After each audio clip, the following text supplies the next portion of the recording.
حضور صلی اللہ علیہ وآلہ وسلم رحمت للعالمین ہیں۔ اس کا مطلب یہ ہے کہ آپ صلی اللہ علیہ وآلہ وسلم کا لایا ہوا نظام زندگی جو آخری ہے، یہ صرف آخری ہی نہیں ہے بلکہ یہ ساری دنیا کے لیے رحمت و برکت کا ذریعہ بھی ہے۔ گویا اسی نظام میں اب دنیا کی فلاح و بہبود پوشیدہ ہے۔ اسی پر چل کر دنیا تباہی سے بچ سکتی ہے۔ اسی کی ہدایت کے ذریعے وہ گمراہ لوگوں کے ایجادات کردہ ہتھیاروں کی تباہی سے نجات پا سکتی ہے۔ اسی کی مدد سے وہ اپنے طبقاتی، لسانی، علاقائی، قومی، معاشی، سیاسی، معاشرتی، اخلاقی اور روحانی مسائل حل کر سکتی ہے۔ اسی نظام رحمت میں اس کی فلاح، اس کی سلامتی اور اس کی ترقی کی ضمانت پوشیدہ ہے۔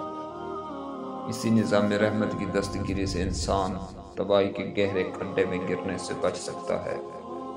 غرض بنی نوع انسان کے لیے حضور صلی اللہ علیہ وآلہ وسلم کا لایا ہوا نظام ہی آخری بھی ہے اور رحمت کامل بھی۔ اس دین کا آخری ہونا اس کے کامل ہونے کی اور اس کا رحمت ہونا اس کے دنیا بھر کے انسانوں کے لیے فلاح عامہ کا ضامن ہونے کی دلیل ہے۔ جب آپ صلی اللہ علیہ وآلہ وسلم ہی اس نظام کے لانے والے اور غالب کرنے والے ہیں، پھر آپ صلی اللہ علیہ وآلہ وسلم ہی تنہا رحمت للعالمین ہیں۔ چونکہ دنیا اس نظام رحمت سے آپ صلی اللہ علیہ وآلہ وسلم کی معرفت سے آشنا ہوئی ہے، پھر چونکہ اللہ تعالیٰ نے انسانوں کی طرف دین اسلام کو آخری پیغام کے طور پر اتارا ہے، اس لیے اب سارے زمانے اور سارے جہانوں کے لیے، سارے گروہوں، طبقوں، نسلوں اور علاقوں کے لیے بس آپ صلی اللہ علیہ وسلم ہی رحمت کامل ہیں۔ اب آپ صلی اللہ علیہ وسلم کے بعد دنیا کو کسی نئے انسان، نئے نبی اور نئے نظام کی ضرورت نہیں ہے۔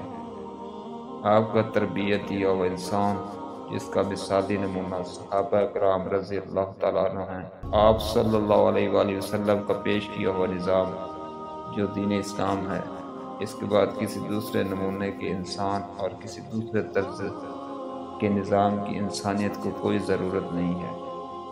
یہ نظام انسانیت، نظام رحمت ہے جو انسانیت کے لیے کامل اور کافی ہے۔